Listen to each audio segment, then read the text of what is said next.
Hindi mo na gusto ang name o birthday na naka-display sa Facebook mo? Huwag kang mag-alala, sa video na ito ipapakita ko sa iyo step by step kung paano ito palitan gamit ang cellphone. Madali lang kaya samahan mo ako.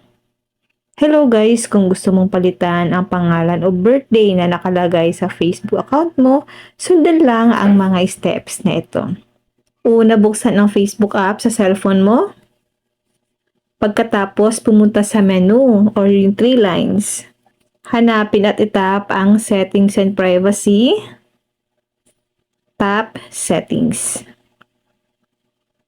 Sa Settings, hanapin ang Account Center at itap ito. Pagkatapos, piliin ang Personal Details. Tap lang natin ito guys. Dito guys, piliin lang natin yung account natin nung gusto nyo pong palitan ang name. Halimbawa guys, ito, itap lang natin ito. Tap Name. At dito guys, pwede nyo na pong ilagay ang first name, middle name, and then last name. Kapag okay na, itap ang Review Change. Pagkatapos ay sundin ang instructions para ma-save. Ngayon naman para sa birthday, bumalik sa personal details. Pagkatapos itap ang birthday. Makikita nyo po yung birthday dito po sa pinakababa. Tap lang natin ang birthday. At dito guys, pwede na po nating ma-edit ang ating birthday. Tap mo lang yung edit.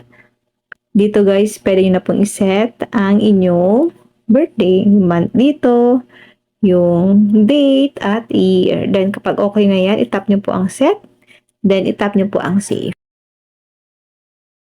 Importanteng tandaan, may limitasyon ang Facebook sa pagpalit ng pangalan at birthday. Kaya siguraduhin tama ang ilalagay mo bago i-save. Posible ring hingan ka ng Facebook ng karagdagang confirmation. At ayan, ganyan lang kadali palitan ang name at birthday sa Facebook gamit ang cellphone.